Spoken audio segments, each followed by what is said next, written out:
Airlines Confidential with Scott McCartney is made possible with support from RTX, Collins Aerospace, Pratt & Whitney, and Raytheon. Connecting and protecting our world. RTX.com.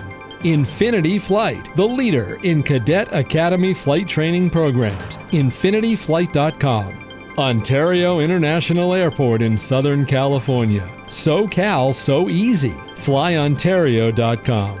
The Executive MBA in Aviation at the University of Colorado, Denver. business.ucdenver.edu. And by Cirium, the world's most trusted source of aviation analytics. Cirium.com. We also welcome your business's support. Contact us at airlinesconfidential.com. Welcome to Airlines Confidential. I'm Scott McCartney, and I'm here with a special edition of Airlines Confidential to talk about the latest unbelievable news in the airline industry. Donald Trump's surprise, unsolicited $8 billion offer to acquire American Airlines. Mr. Trump, it turns out, owns nearly a 5% stake in American's parent company. In a letter yesterday to American's chief executive, Mr. Trump praised the company's management and said he hoped that if he acquired the company, quote, this is a quote, operating management would continue to work with me to build on the company's reputation as the premier airline in the industry, end quote. American said its board would, quote, consider the proposal in due course, end of quote. In an interview, Mr. Trump said he would put up $1 billion in equity toward a deal of his own and had already talked to banks about raising the rest of the more than $8 billion needed to finance the transaction, including the assumption of existing debt. But he has no written commitments from lenders yet. He has also not hired an investment banking firm to advise him, and he has not retained an aviation consulting firm to analyze the company for him. And he said that in 1989. That's news from 37 years ago. What I just read was almost verbatim the New York Times story from the time. And longtime airline folks will remember that Bob Crandall successfully fought off Trump's bid to take over American Airlines. Remember, he was an airline owner at the time with the Trump shuttle. I open with that not only with a sense of deja vu all over again, but with an acknowledgement that as we discuss the latest interest in acquiring American Airlines, we can't underestimate the President of the United States' personal interest in this, his fascination with the airline industry, and any grudges or slights that he may have carried for 4 decades, because he does carry grudges and remember slights for a long time. There is so much to talk about, so much, in fact, that this is going to be a special show. I have 2 guest co-hosts with me. The news this past week is more than one can handle. It's going to be a different show. Joining me are 2 friends who talk airlines and other things with me and a few others on a weekly basis. As we pondered the news of this week, I thought it would be fun to record some of the banter and bewilderment and analysis and predictions. So here goes. Joining me is a very familiar voice to you all, regular guest co-host Charles Duncan, partner at Altitude X Aviation Group and former longtime Continental and United executive, WestJet executive, and former North Atlantic Aviation president. And joining Charles and I will be sometimes guest and dear friend Jay Sorensen, president of IdeaWorks. Jay's the former director of marketing at Midwest Express Airlines and now a worldwide expert and consultant to airlines on ancillary revenue, retail initiatives, and loyalty programs. Welcome, guys. Hey, great to be here, Scott. Looking forward to this week's episode. It's going to be a fun one. Yes, I agree, Charles, and perhaps we should call this the Menage a Trois edition of Airlines Confidential. We just went off the rails. Great to have you guys with us, I think. And I thought we hit a new low with the Jennifer Aniston Emirates a few weeks ago, but I think you topped it, Jay. Outstanding. Always happy to bring down the curve. Hey, well, listen, let's jump in. And guys, one thing I did, I'm always traveling a lot, but the past week had a ton of travel. I was over in Europe, in London for a couple of days, and must say there was a lot of gloom and doom in the air related to just fuel pricing and actual real fuel shortages. But it felt like with the news and what has Scott has alluded to with American Airlines and everything else, that it was a very consequential week. So I'm looking forward to unpacking all of this, with you guys. And I think we should start with the Scott Kirby news that he was, in discussions with the Trump administration back at the end of February, and with President Trump himself about the possibility of United Airlines acquiring American. And of course, this leaked out, early last week. And we've got a whole lot of other important news we can unpack related to Spirit Airlines, which is going to be meeting with the federal government before we air this week about a possible emergency bailout. And anyway, just a lot going on. I'm looking forward to unpacking that. And what else is on your minds? Well, there's more, of course. You haven't mentioned the FAA's order to cut flight schedules at Chicago O'Hare this summer.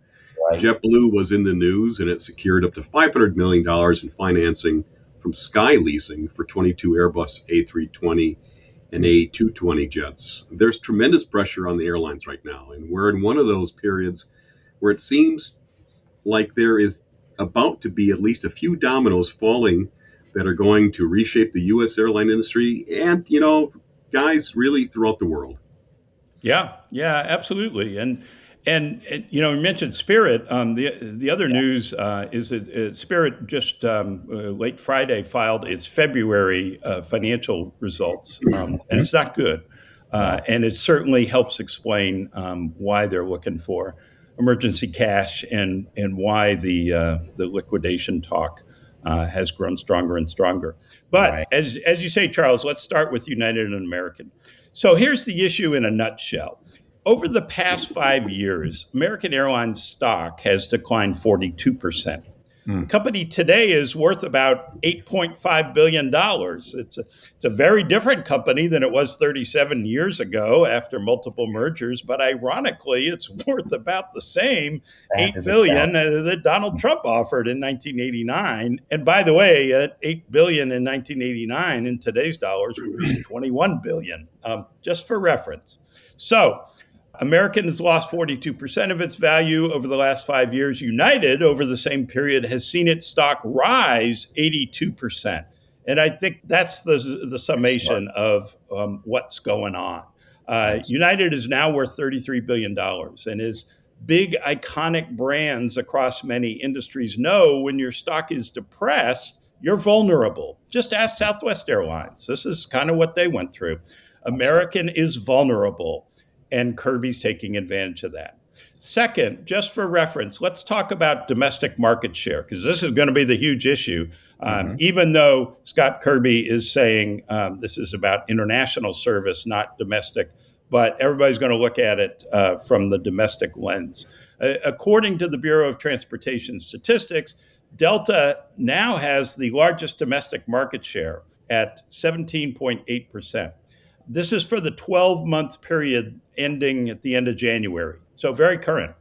That's revenue, passenger miles, passenger traffic, not just the number of passengers, but also how far the airline took them.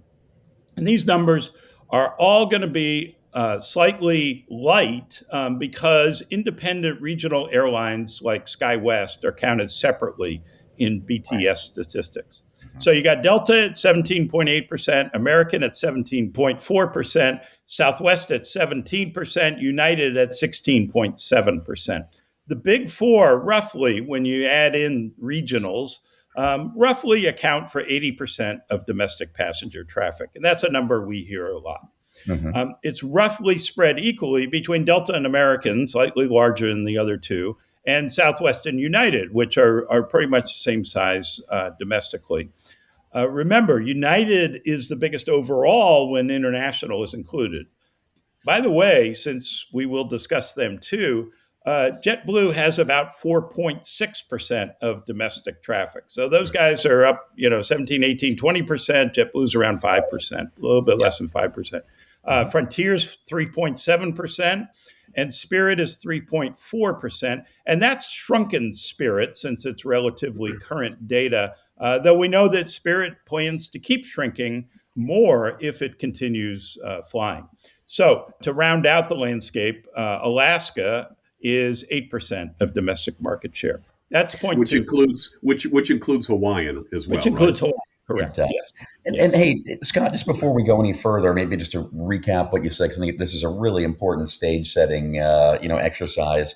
I mean, really, since the last wave of consolidation, which not coincidentally was kicked off, also in a period of extremely high oil prices in 2008, we've been for the last decade, or more, in this current state of the big four at roughly equal market shares at 80% combined. And then everyone else in the industry, the Spirits, Frontiers, Allegiance, Avelos, and so on, making up the final 20%. And that's been stable. It's been competitive, but importantly, and as we've talked about so much, you talk about week to week, not all the carriers, in fact, most carriers post-COVID have not been profitable, but in spite of this sort of stable competitive situation. And there's one other element to throw in here too. I guess historically, just the notion of two of the big four combining for a 40% market share or something approaching that, to me, is just absurd. I think it's almost crazy that we're talking about this, to be honest, as being real. And I'll just say, I don't think this is ever going to happen or pass muster. Kind of unpack the reasons why.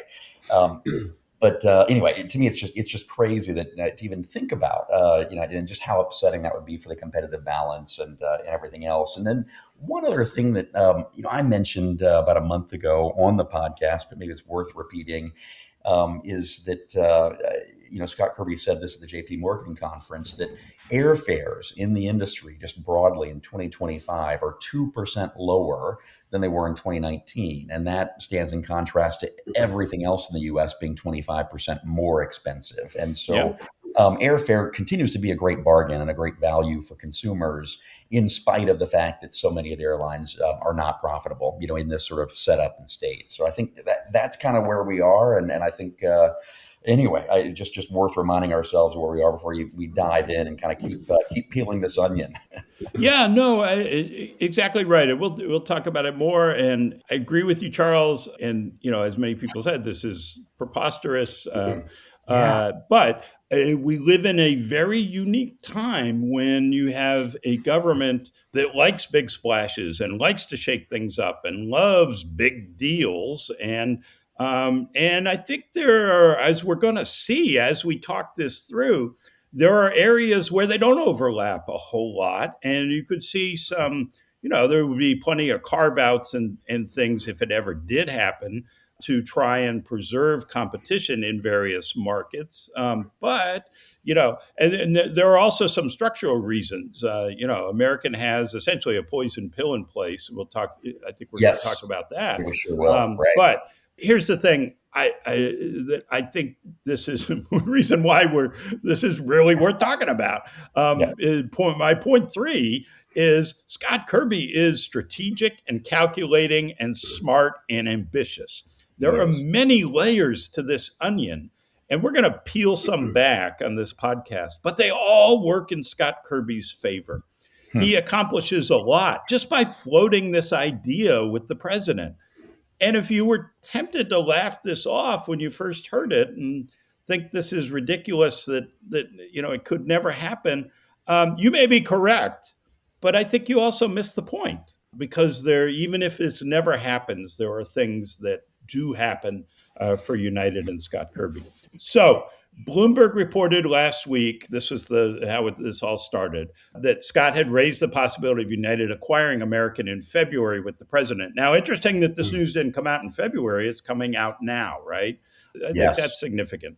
Scott Kirby wants United to essentially be the U.S. global flag carrier. He's not using those words, but that's, I think, what the intent here is, to enjoy the kind of international domination and strength that flag carriers historically got, and some have now, or at least share that kind of flag carrier status with Delta. Emirates, now the fourth largest airline in the world, at least before the groundings from the Iran war, essentially has that clout, right? That status. Emirates sends A380s to U.S. cities and sucks up passengers. And that grates at airline executives like Scott Kirby. Lufthansa, Singapore, Korean Air. Remember, Korean Air acquired Asiana, one carrier. Right. So Scott says this is about international, not about domestic. What he doesn't say is that the way for United to get bigger internationally is to reduce competition among U.S. airlines, right? There aren't a whole lot of places in the world United can't fly to if it wants to, sure. But doesn't have the market strength to do it profitably. So remember, and I guess this is sort of point 4, but this is really important. Scott has said many times he believes there is only room in the U.S. for 2 premium airlines, not 3. And so he sees a moment in history when maybe, just maybe, the stars are aligning. United is strong, American is weak. The industry is in flux. You have the very unique, once-in-a-lifetime government situation where there's an administration with absolute fierce support for big mergers that it sees as advantageous. And a president with a huge fascination in airlines, and I think no love for American airlines in particular.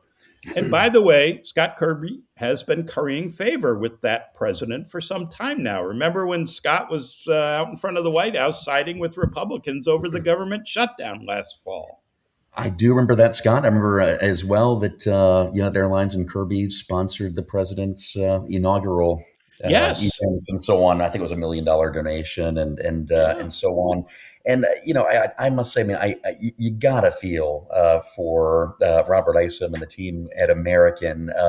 And however this news leaked and how it came out, it broke almost immediately before American Airlines' long planned 100-year anniversary events and parties with employees and so forth. And that is not dissimilar to I believe 1 hour before their Q4 earnings call back in January, United announced right in advance of that a large flight increase at O'Hare. And so you just get the sense of this cat and mouse game being played out, and certainly United targeting and taking on. Given the narrative that Scott just described, it makes me wonder, how long has this been planned? Is this something that at the point that the Trump administration entered office, I wonder if United began to plot this, and the timing, why now would be the answer to that would be, well, the airline industry is in terrible shape, and so it's primed for this type of activity. But I wonder, how long Kirby has been plotting this. This is perhaps something that has been engaged in United's headquarters for more than a year. It's a great point. It's a great point.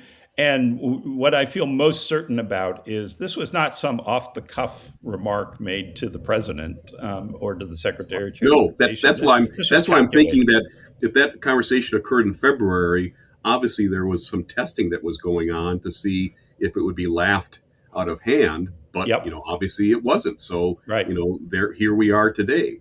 Yeah. You just found it, but absolutely. And even Scott had said at conferences and has talked about the international trade and the foreign carriers, serving the U.S. and the imbalance of trade and seats and so forth, many months before. But certainly, and look, as Scott laid out, the American share price is depressed and has not been performing well.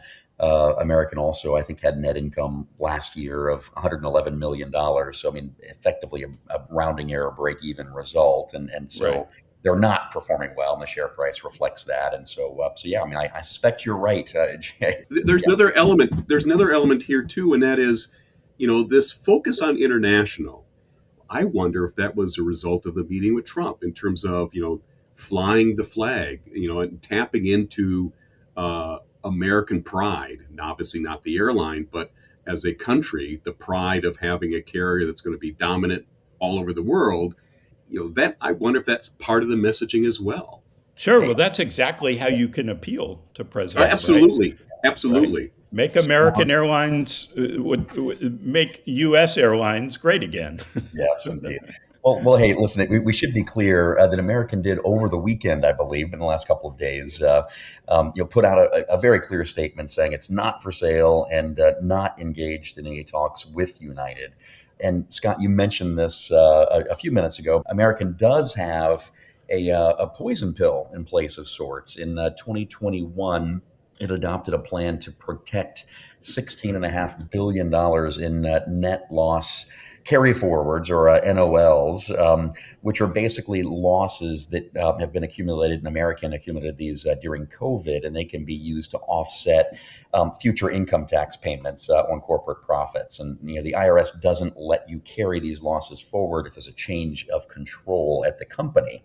So companies with big losses, like American in this case, adopted a plan for a change in control that specifically states if any entity acquires a 5% ownership stake in American, the company will then issue rights to all shareholders to purchase more stock for nothing, so that anyone trying to take over the company gets diluted and can never get control. So clearly, that will have to be addressed if any of this happens, and will just be one more element to watch. So is it not just a little crazy? Would that in a weird way be their largest asset? Well, it is worth a lot, absolutely. Well, it's just strange. Only in the airline business would we have a asset that is a huge asset of $16.5 billion. It actually represents a loss. Oh, I remember back in the day with Continental that was a huge Absolutely. issue. They were like not going to pay taxes for 15 years or something. That's exactly right. And when you're earning $111 million a year, you're not actually using those credits too much. No. Scott had flashbacks to our longtime CFO Jeff Misner at Continental from those days. In fact, and not only Continental. I mean, certainly, and one element in this, all too, that comes to my mind is it's yet another reminder. And I think even if this has been plotted for more than a year, as we think about, to me, just this current oil price spike is another reminder, and we learned it in 9/11, we've learned it in COVID, other Gulf Wars, and so on. You can never have enough cash on your balance sheet. The industry is always going to be cyclical, and certainly, I mean, you're seeing it now with the weakest players really being exposed and challenged. So and I think we'll talk more about that with JetBlue, because I think that's relevant. Mm-hmm. But Charles, I want to note that yes, American is not talking to Kirby, but American's unions sure as heck want to talk to him and have already been trying to reach out. Yes. I understand he's not met with them yet, but this is already causing havoc inside American, and that's another layer of this onion that I think is worth peeling. It's a big point. This just became a huge distraction for American. Its board needs to take this seriously. There's going to be meetings. They may have to hire advisors. They got plans. All distracting, most likely from the progress American is making rebuilding its business. I know in the statement they said this is not going to distract us from the work we're doing, but this is what happens, right? And the unions, and this is where the distraction comes in, the unions were already upset with Robert Isom, and his job just got a little more difficult. His employees see Scott Kirby as a savior. Come pull us out of this mess, Scott. I'm kind of reminded of when Doug Parker and Scott Kirby made an offer in 2006 to acquire Delta when they were at U.S. Airways. Delta employees rallied against that proposed takeover. Remember, it was keep Delta, my Delta. They had buttons on uniforms and everything. Oh, yeah. No, big, right. But at the end of the day, CEO Jerry Grinstein fought it off, but it also moved Delta to a new CEO, Richard Anderson. And Richard and Doug talked about this, on the podcast when they were on, that offer for U.S. Airways probably led to Richard becoming the CEO of Delta. And so here, you don't have the American employees rallying to keep American my American. At least you don't think. No, but I do think it puts more pressure on Robert Isom. But even beyond the parallel of 2006 and Delta, I think of 2013, and this same American Airlines workforce welcomed with open arms Doug Parker and Scott Kirby to come into American then, Yes. from U.S. Airways in Tempe, and so Yes. to me it's just And the feelings Doug, who are yeah, yeah, I they're mean, all Doug there. started meeting them with them before the deal was done, Exactly right. right, and so it's really important. Yeah, It's just crazy awkward. I mean, there's a phrase that comes to mind, and I don't know if the exact legal definition, but tortious interference, and that hmm is the being able to be sued for interfering too much in someone else's business. And gosh, Americans labor unions meeting with the CEO of their primary competitor, it just seems wrong on so many levels. But there are so yeah, many aspects of this beyond what we traditionally think of with mergers. United CEO Kirby says that this is about U.S. airlines being more competitive internationally against carriers like Emirates or whoever. And yet, what would a United American tie-up do to the international alliance structure? What happens to One World without American? Right. What does a carrier like Japan Airlines do, assuming United sticks with ANA? Go to SkyTeam, I guess? Does British Airways join the Star Alliance? And what happens with all of the joint ventures with American United that they have with various carriers that have antitrust immunity and I assume are incredibly financially productive. Another big issue: loyalty programs. Americans Advantage has more than 128 million members. United's Miles Plus has more than 110 million members. There's a lot of overlap, one person belonging to both programs, but combining those two into one would make it really hard for other loyalty programs to compete. And what do you do about credit cards with the program? Citibank finally has American Airlines to itself as a co-branding partner. Chase has United and Southwest and others. Would United keep two credit cards tied to one loyalty program? It seems to me that someone has proposed this marriage, and we have all these family members who hate each other. And so it's going to be an interesting scene at the reception or in the church if this ever occurs. Jay, yeah. you're right. I mean, there's so much to unpack, and again, I mean, I come back and just think that it's farcical that we're even having this discussion or debate, and I know why. But listen, going back to the international aspect, firstly, I mean, I think in terms of One World and Star Alliance, my own guess, if this were to happen, and again, I don't think it's ever going to happen.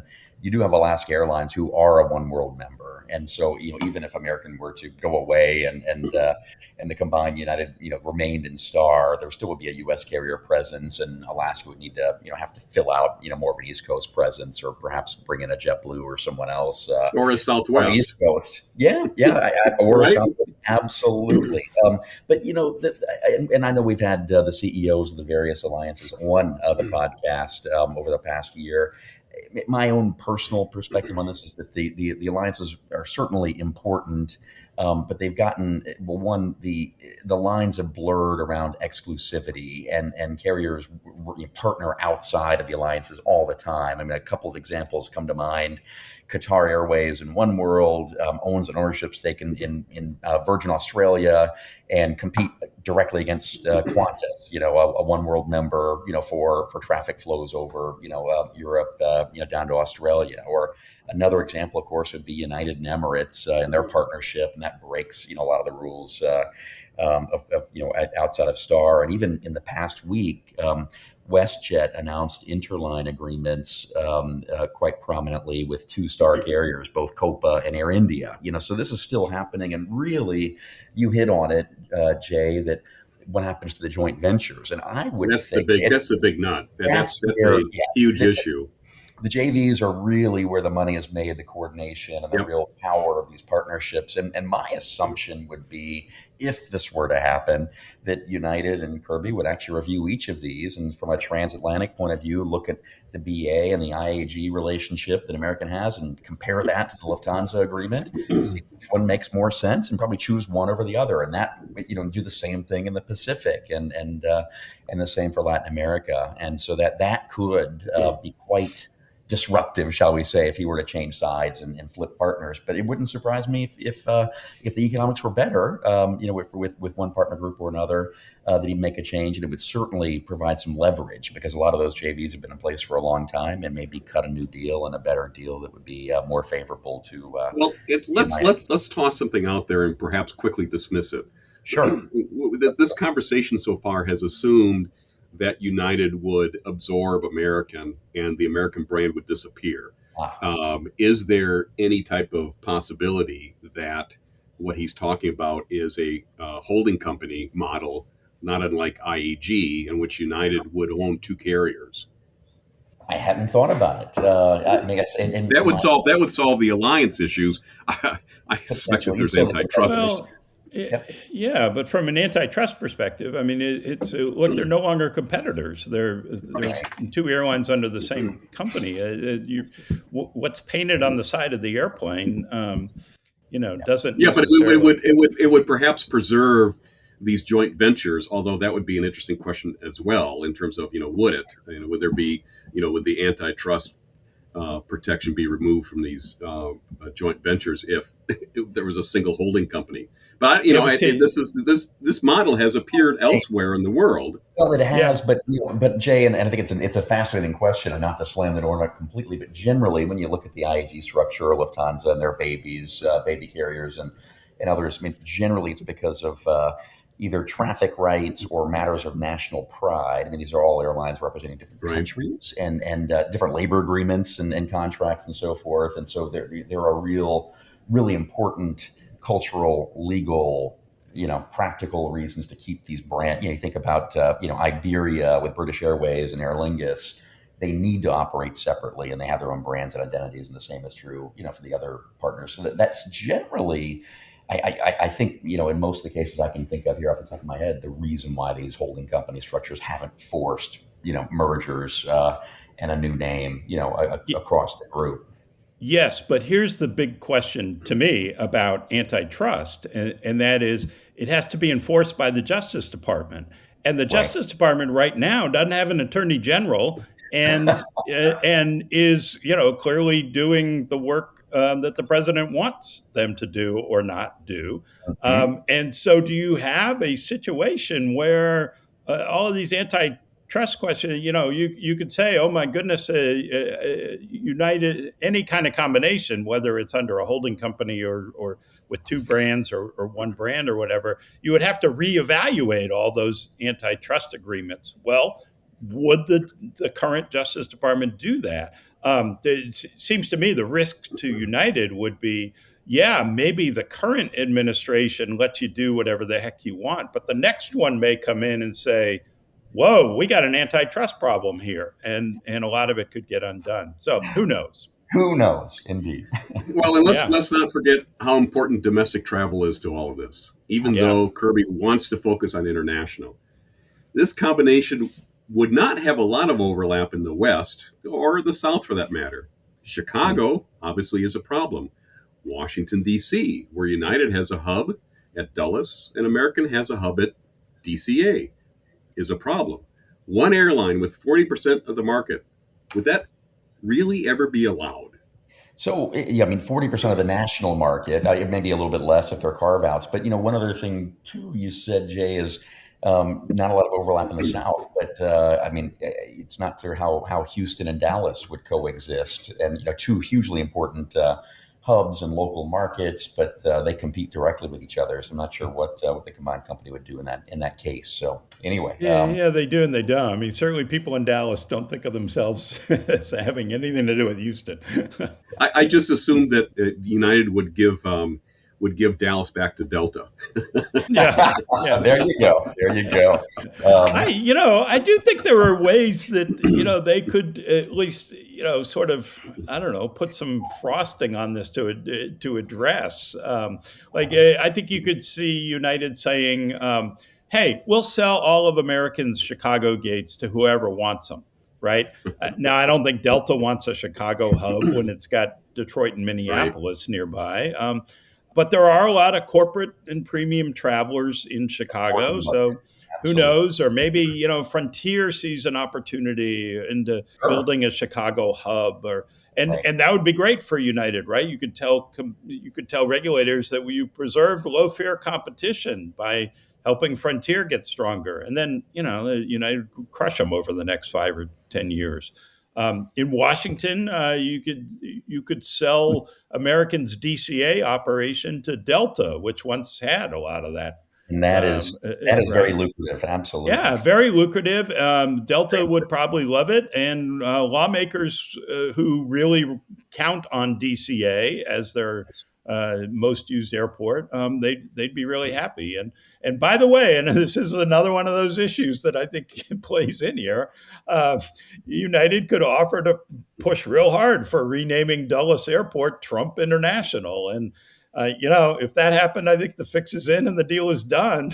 So, um, uh, Let's talk about Chicago for a second, because yeah, that's at the center of the center of the country and the center of the problem, because obviously that's the only Yes. city where both carriers share a hub, and so the combination there would be pretty spectacular. And who would go in? I mean, who would? American has been beaten up by United over the course of time. Who's going to raise their hand and say, "Hey, I'm happy to jump into that ring and go a few rounds with United"? Delta, obviously uh, for reasons of geography, it wouldn't have an interest, and so Frontier, perhaps, but you would need to have a war chest, and that is something that Frontier does not have at present.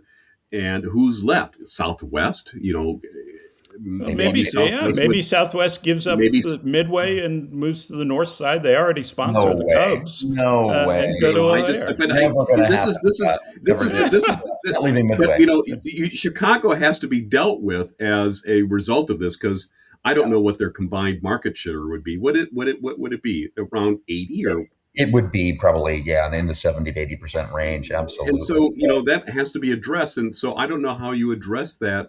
You start giving away a whole ton of gates to bring United down to 60, but who's going to take the gates? Well, maybe the collective array of what carriers will be remaining in the United States after we get through 2026. Maybe someone takes five, someone takes another five. I don't know, but that's a problem. Yeah, Well, no, yeah, maybe Alaska and JetBlue combine and say, well, we need a hub in Chicago. God, or at least but then we bump up against states the aren't whole. available today, Jay. So I think, ultimately it would have to be a carve out. It would have to be, one of the concessions of a merger agreement. And I think Delta would certainly probably want to take a few to serve the local market, because it is so important for the corporate traveler and so forth, as Scott was saying. And hey, don't forget, Frontier's two largest markets right now are Denver and Atlanta. And they're operating, in the backyard of a couple of big, powerful hubs themselves, and presumably happy with that structure. So I think if they were handed some gates, I presume they'd take them and make a run Yeah, at it. But it wouldn't yeah, be no, easy, certainly, absolutely. against that monolithic larger carrier. But I think they would take them, just because those gates have been so highly sought after for so many years. And you're right. Denver and Atlanta, Frontier has shown it's not afraid of, operating underneath a big hub carrier. I want to throw out a couple other numbers about domestic, and then get back to some of the international issues. But I did think interesting. Last year, 2/3 of Americans' ASMs came from domestic flights.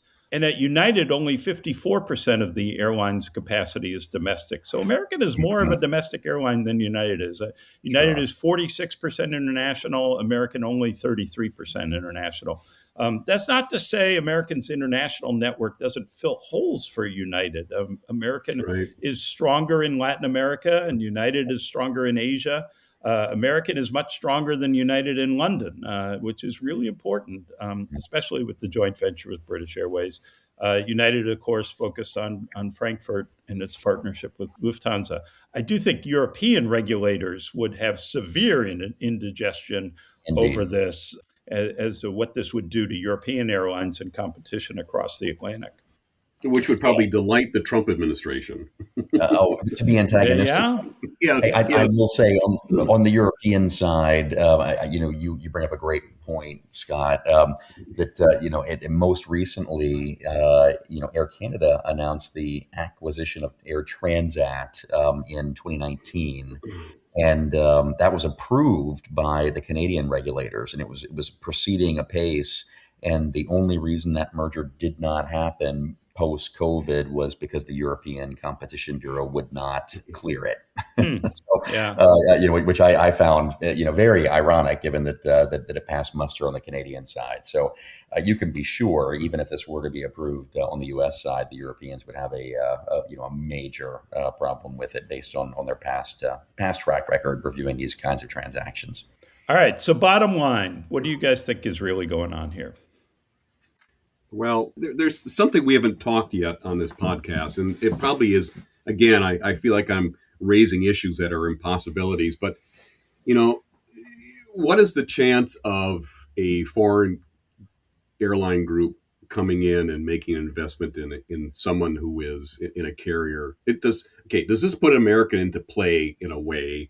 Does it put other carriers into play?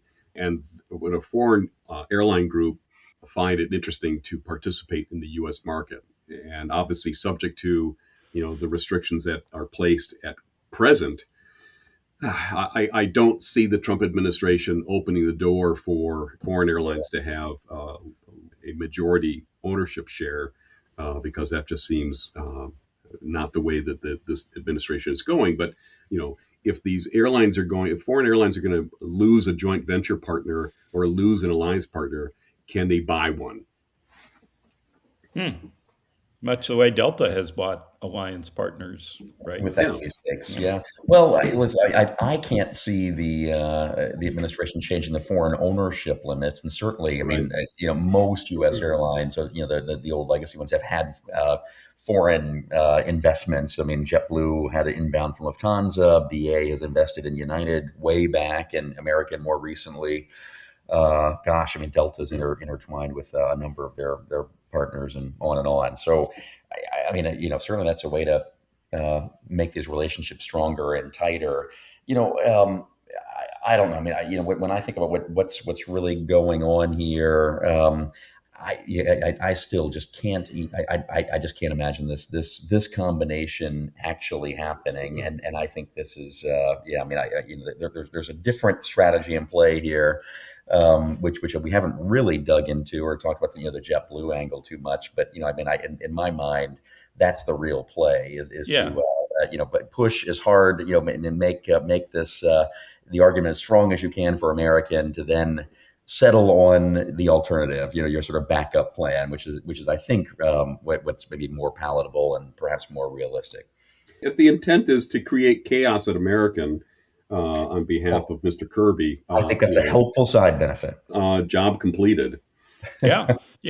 No, and the JetBlue angle, I think of it like, a pitcher that throws high in the strike zone, right? Because you want to move the batter's eye higher, and then you throw one right down the middle for a strike, and the hitter can't hit it because it looks low.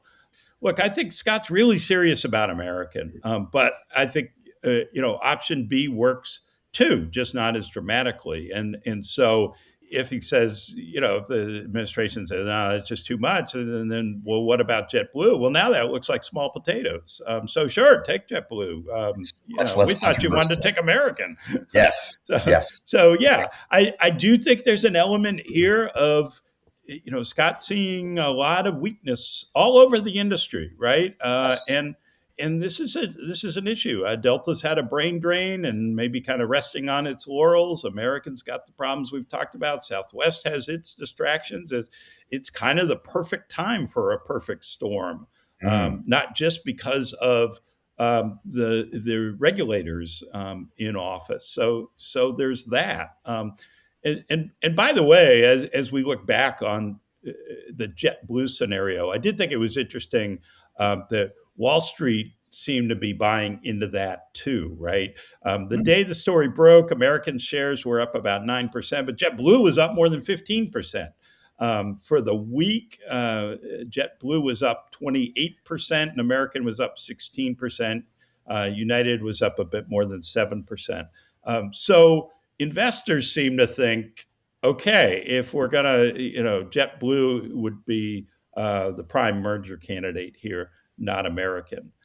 And yes, Jay, another peel of the onion is that can't forget that American kicked out Scott Kirby, and there, maybe some satisfaction in poking a big stick into the wasp's nest there and making it harder for American to catch up to United, right? I mean, what America's trying to do, and it's the more dysfunction there, that's to United's advantage.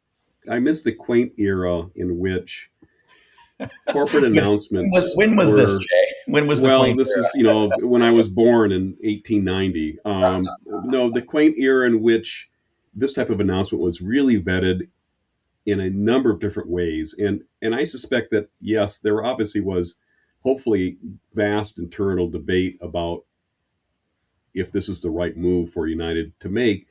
But we also live in an era in which, CEOs or leaders can just say crazy stuff and fly, just to fly an idea. And what worries me about this is that, this is a major publicly held company. And, and this strikes me as a negotiation that should have occurred first privately in Memphis between Dallas and Chicago offices on the ramp, or in some type of lounge at Memphis Airport. And instead of, it's being broadcast and they're trying this idea in the public marketplace. And it just feels messy in terms of, how it affects employees at both the companies, how it affects investors. Is this a real idea, or is it just kind of a smokescreen to get at something else? Of course, this method of doing business is entertaining for us to talk about, but I think it's just very disruptive, and I just question the ethics of this. There, I said it. There you go. Yeah, interesting. And Jay, I mean, in my mind, I have no doubt that Scott Kirby is serious about wanting to acquire American. I don't, in my mind, as I've said a couple of times now, I mean, I don't think it'll ever happen. I think just the notion of it is crazy. And so I think JetBlue is really the play, and it just makes a ton of sense for United. You get the eastern side of New York with a JFK presence in Long Island, Queens, that they can't compete for very effectively today from Newark. Boston, certainly attractive, and in both of those places you can compete much more effectively against Delta, and then you gain a small but still a meaningful presence, and you can build a small hub in Fort Lauderdale and use that to compete directly with American as well. And United has always struggled with the lack of Florida presence. I mean, it's really a lot of large spokes without connectivity and a lot of point of sale strength. And so I think JetBlue is the play here, and everything else is sort of noise and distraction, or maybe collateral damage. It's helpful, to the overall battle. But I don't know. It seems like having an interest in two sisters and asking one sister out on a date, and while you're on the date, you're asking that sister about the other sister because that's who you really want to date. It's probably a terrible analogy, but I think one sister turns you down, and so you ask her sister about going out. The other sister says, "Yeah, let's do it." Speaking of dating, let's move on. It's time to thank our sponsors for making this podcast possible. We want to thank Cirium. Cirium offers the most accurate and precise data and analytics to enable airlines to optimize planning, operations, and passenger services. The right intelligence drives operational efficiencies, enables you to predict market shifts, and helps airlines respond quickly to maximize revenue, manage costs, and seize commercial opportunity. Visit Cirium.com for more. And thanks to Ontario International Airport, which is celebrating a decade of local control, for its sponsorship as well. Thanks to public support, the local community reclaimed ONT, revived it as a vital gateway in Southern California, and ensured the airport is ready to soar even higher in the years to come. Visit flyontario.com/1010 to learn the story and find out how you can join the year-long celebration of how a decade of local control has turned ONT into one of California's fastest growing and most economical airports. In addition, thanks to the Executive MBA in Aviation at the University of Colorado, Denver, the Executive MBA in Aviation at CU Denver is the first degree of its kind in the world, taught by industry experts and designed for ambitious leaders from across the aviation ecosystem. With classes located at Denver International Airport and week-long residencies in Washington, D.C., and at airports around the world, students experience a hybrid, flexible course structure that balances in-person and online classes without career interruption. Go to business.ucdenver.edu to learn more. Okay, let's move on to Spirit Airlines. We Yes. reported last week on the objections filed by Citibank on behalf of the lenders behind Spirit's $275 million revolving credit line. And now we learned Spirit is asking the government for a bailout, asking for cash to cover higher fuel costs caused by the Iran war. We're actually recording this before the meetings in Washington happened this week, and Transportation Secretary Sean Duffy has expressed concern for the financial health of all smaller airlines, and Right. I think is looking at a broader meeting than just Spirit. What we do see are Spirit's financial results for February. And as I kind of hinted, it's kind of ugly on a stick. Spirit had an operating loss of $28 million in the month of February. It had $105 million in non-operating costs, including hefty interest expenses, and more than $93 million in reorganization items. So the net loss for the month was more than $133 million. The airline's cash balance dropped by $49.3 million in the month, and that was before the war doubled the price of jet fuel. Jet fuel is not the only big problem with the reorganization plan. The Citibank objection said the lenders are objecting to how Spirit is proposing to restructure the $275 million revolving credit facility.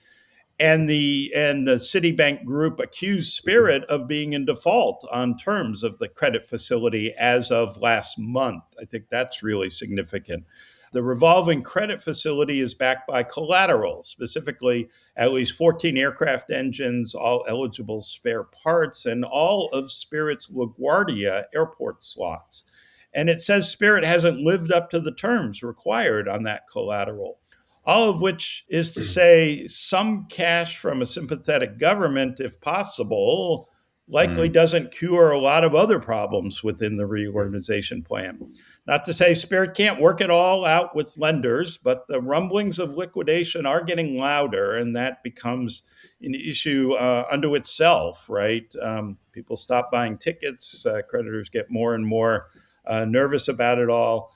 In the end, it can become a self-fulfilling prophecy. So shutdown does seem more likely. Let's not forget, high oil prices didn't kill Spirit. The Biden administration killed Spirit when it refused to let it merge with JetBlue and attempt to change to meet the changes in the marketplace, a marketplace that saw bigger competitors get bigger through mergers, right? Mergers. And then the government changed the rules in the middle of the game and said Spirit, its employees and customers can't merge. And now they're really paying the price for that arbitrary, what I think is the arbitrary and ill-informed policy change. You have to remember too, Spirit also, added a bunch of airplanes, was growing even though it wasn't making any money. It hasn't made a dime since the pandemic, and yet grew a lot. And that's it's very hard to grow your way into profitability. Scott, didn't you also reference Spirit had an outstanding performance record for 2025, and Sure did you? This has recently changed, correct? Yes. So because I'm on the Cirium's on-time performance advisory board, Cirium puts this out. We review before it goes out each month the numbers on the industry. The numbers for March, Spirit had an on-time arrival rate of 53%. I've never seen 53% before. So, the operation, they had huge problems. They had a lot of pilots leave because, job security is awfully weak. And even though they had layoffs, and then they were trying to bring people back, and so I think there were a lot of staffing issues. There's been huge turnover with the aircraft fleet, right?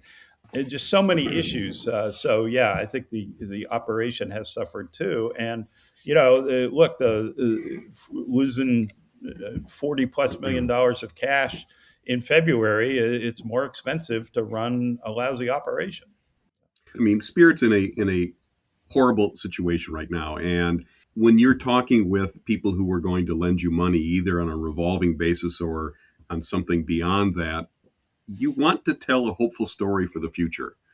That we are going to become a more focused, low cost carrier in terms of geography, and the problem with that right now is no one can present a rosy scenario about the future because of what's happening with the price of oil and the war in Iran. And so it is it's a boat anchor around their neck in terms of, their ability to tell a happy, productive story about the future. And that's, the timing is absolutely abysmal for them in that regard.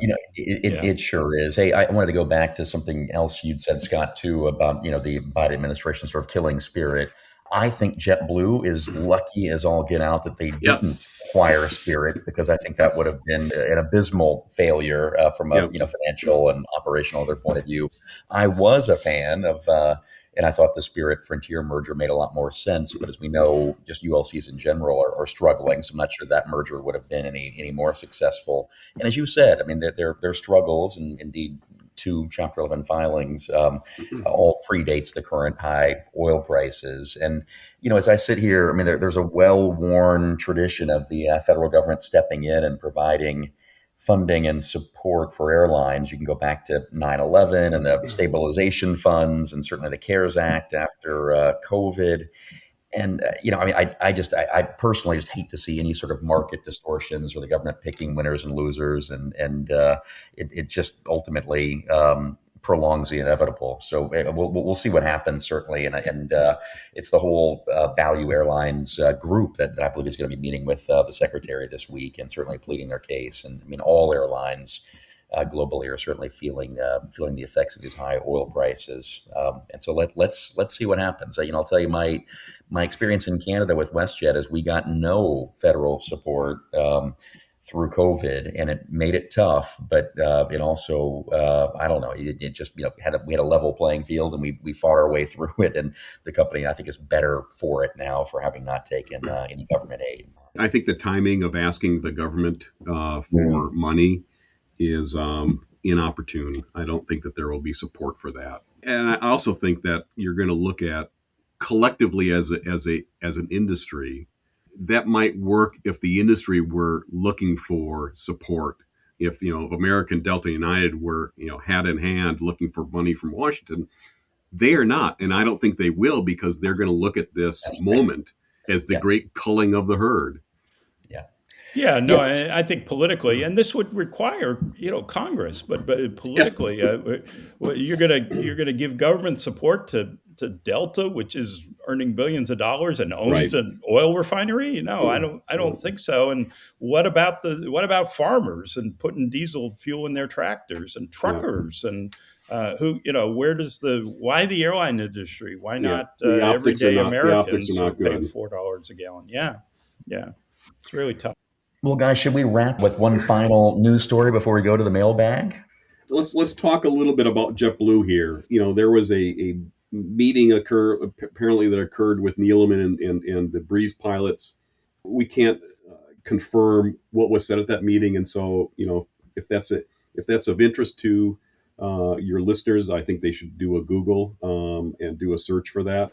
But more importantly, JetBlue last week filed an 8K report with the SEC saying the company had a deal with Sky Leasing to borrow against 22 jets as needed. It's up to $500 million, which is a chunk of change, and JetBlue can do it one plane at a time as needed. Flexible terms. Each loan would have an interest rate of 6% to 6.75%, so more financial liquidity for the carrier. JetBlue has more than $2 billion in cash right now, but losses this year with high fuel prices could be considerable. And JetBlue is really at an interesting crossroads. It has shrunk back to its original form of sorts, as largely a subway system between the Northeast and Florida. By the way, a market that is sought by lots of carriers in terms of leisure traffic. But it is also trying to be an international carrier, not just to the Caribbean, but now across the transatlantic. And it doesn't have great feet at JFK necessarily. So that's why the American Northeast Alliance, when it existed, was so very helpful. And its frequent flyer program has limited destination offerings and limited ways to accrue. So that's why the United deal that replaced the American relationship makes sense. But all of this is to say that JetBlue's future is very much up in the air. Yep, no doubt. Yeah, I mean, certainly something to keep our eyes on. And hey, what one final bit of news that also kind of occurred late last week was that the FAA issued its order on Chicago O'Hare summer scheduling. And I know our listeners, all of us, have been following this really closely. That Americans been building back at O'Hare, and United started building back much quicker after the pandemic, and then United poured in a ton of flights. After it won 5 additional gates last year from the reallocation process, as part of the lease agreement between the airport and airlines, and then picked up 2 more from Spirit after American also had leased 2 from Spirit.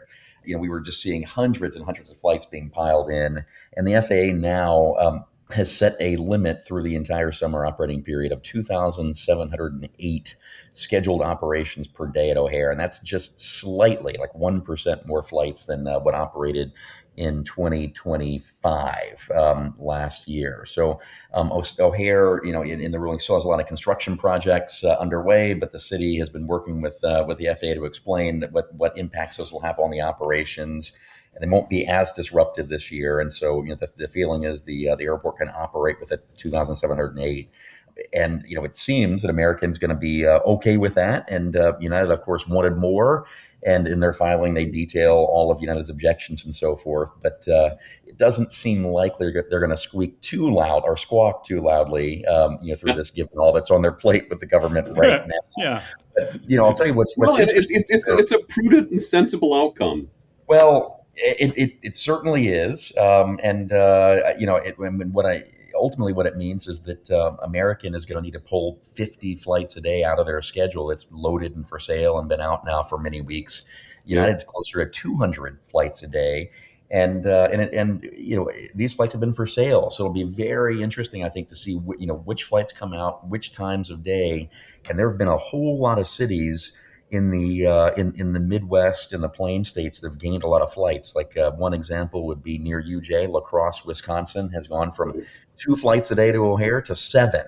And clearly some number of those is going to get dialed back, but the reaccommodation will be likely sort of messy, and it's going to be interesting to see how that all plays out, and under a very tight time frame here. I'm guessing in the coming week we'll see the actual schedule moves played by both. And the FAA also made a point of saying that this has nothing to do with the gates, and the gate matter is between the city and the airlines. And so that will also be interesting to see how that plays out, because of course United was doing this to make a play for gaining even more gates at O'Hare. So they tossed it back to the lower court. Yeah. Indeed. Well, thanks for that, Charles. I'll just remind listeners: few people know O'Hare like Charles does, having run United's hub. Lived it for a long time. Yes, lots of friends still there, and lots of great memories. It was a challenging 4 years, but definitely very formative for me. Okay, before we get to the mailbag, we do have one really interesting question in the mailbag that I've held for Mr. Sorensen. But before we get to that, we want to thank RTX for its longtime sponsorship of Airlines Confidential.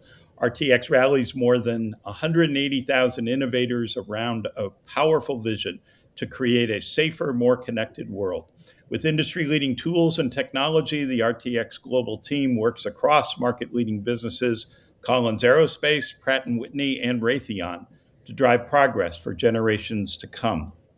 And thanks, too, to Infinity Flight Academy, the leader in Cadet Academy training programs, for helping us bring the podcast to you for free without subscription or anything else. Whether you're looking to build a custom pipeline or strengthen your existing cadet program, Infinity Flight Academy delivers consistent airline-ready results. And for those of you listening who have always dreamed of flying or know someone who has, Infinity Flight has trained thousands of students, many now flying for major airlines around the world. Learn more at infinityflight.com, Infinity Flight Academy, where future airline pilots take off. Promotional support provided by the ultimate AvGeek website, thearchive.net. A vast collection of airline memorabilia, timetables, route maps, rare cabin and airport photos, special flights, and more. All at thearchive.net, the hub of air transport history.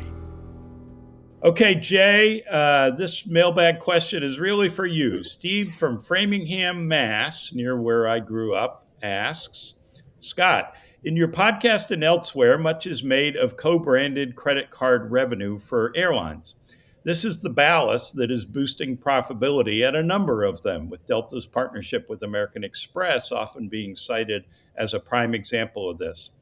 What I never hear mentioned is the profitability of these arrangements. When consumers cash in miles or points, they are occupying seats that can't be sold to other customers. It seems that this lost revenue should be considered a cost of the program, which should be subtracted from the revenue to convey a net economic value or a profit of the program. So why are only the revenue numbers thrown about? Thanks, Steve. First off, there's a tremendous amount of infatuation or fascination with co-branded credit card revenues for airlines. And there's a tremendous amount of misinformation out there on this topic. I was reading a post on LinkedIn this week where someone said that airlines make no money flying passengers and all the money is made with the credit card programs. And so I suggest that your listeners look at airline co-brand or frequent flyer programs in the following light. Airlines have three methods of distribution.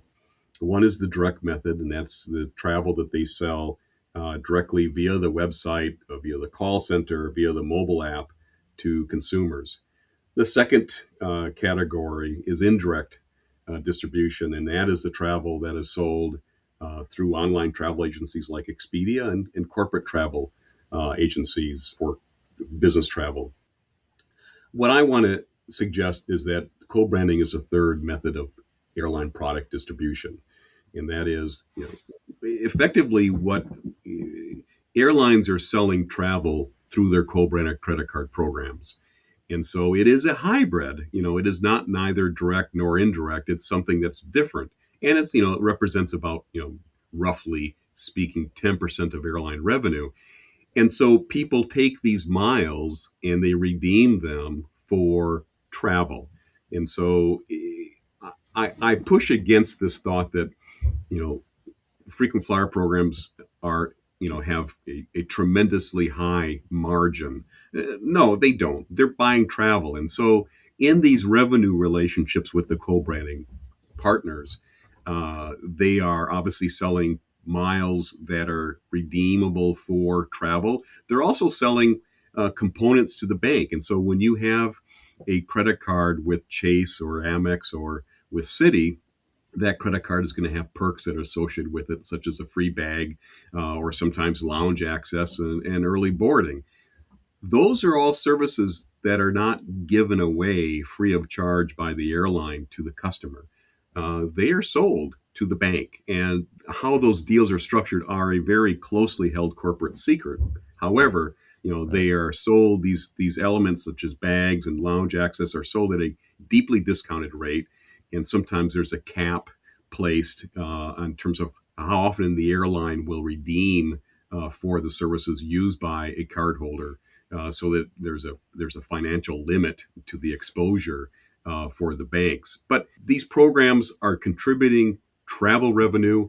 They are not this 90% profitable, margin business, they're selling travel. And so I push back against this whole concept that they can be separated. This was a thing that occurred, by the way, more than a decade ago, where these programs are being spun off in some cases in the world. And now that model really has changed, where they're being brought back in, because I think the realization is that they are like peanut butter and jelly. You just can't carve a frequent flyer program out of an airline because it sells travel. Right, but it is a business unit that, I mean, to Steve's question, it has its own profit and loss statement inside the airline. It's also a unit that airlines borrowed heavily against during the pandemic. Absolutely right. And help me with the math of it. So one of the benefits is airlines are pre-selling travel, as you say. Right. So they're getting, they're getting the cash up front. They may not be able to book all of it until you actually use your points or miles, but they do have the cash. And, we would assume, in addition to getting paid for baggage fees and lounge access and things, they're selling those points or miles for what? Something more than they get redeemed for. There's also the spillage, the loss, the points that never get redeemed. But if you're selling to Citibank or American Express at 1.2 cents a mile or a point or whatever, and they're getting redeemed at 1.1 cents, I'm sure my numbers are off. But the idea is they're selling them for more than people are getting value out of them in terms of that revenue seat. Well, one part that Steve asked is, when these programs began, the original design of them was, it was a compromise made with the people who run revenue management, and that said, they said, okay, so we're going to have this reward travel. And the original programs, there was no money associated. There's no cash flow because there was no credit cards. And so the original award structure was treated by airlines as almost a zero cost item. The concept was revenue management would make awards available, and they would assume that the seats that were being occupied by reward travelers would have gone empty. And so there's that incremental cost of carrying a passenger is, dollars per passenger. Right, and they had all those capacity controls in where and there was no displacement. They promised revenue management would say, okay, we're 90% confident that we are not displacing revenue, and so that worked. Well, all of a sudden we have credit cards show up on the scene, and there's a tsunami of miles that were hitting the books, and you had the situation in which demand far outstripped this old method of delivering supply. And so then the airlines went to this process in which they said, okay, you're going to be able to spend your miles like cash, and that the price of a reward will be similar to a ticket that you would buy with cash, and that is, on a very busy flight, it's going to have a high mileage price. On a flight that has very low demand, it's going to be the price is going to be very modest in terms of the mileage price. And so now we see a situation in which certainly those reward travelers, there is displacement. And so, there is a real cost now to reward travel. That's actually recorded, at the last time I saw a disclosure by Delta, I think they were recording it, six tenths of a cent per mile. And by the way, coming back to your comment about, they're selling these miles to the banks for about 1.8, 1.9 cents per mile. So the revenue that they're getting is very high. In fact, it seems at times it's almost the bank is giving up all of their merchant fee or their interchange revenue to these co-brands. The advantage certainly is in favor of the airlines at this moment in time in terms of these relationships, in terms of leverage. Well, it's pretty good profits if you can sell at 1.8, 1.9, and I'm redeeming at 1.3 or whatever I get. Sure. Yeah. All right. Fascinating. That's all we have time for. Another edition of Airlines Confidential. I want to say thanks to Scott Kirby for giving us plenty to talk about. Yes, thanks, Scott. Very special thanks to both of you, Charles and Jay. What fun this has been. And I hope we all have some more understanding, maybe, of what the world is like out there. Thank you. Thank you both very much. Thank you, Scott. It's always a pleasure. Thank you, Scott. Have a great week, everybody. This podcast is produced by Mass Media. Info@massmedia.net.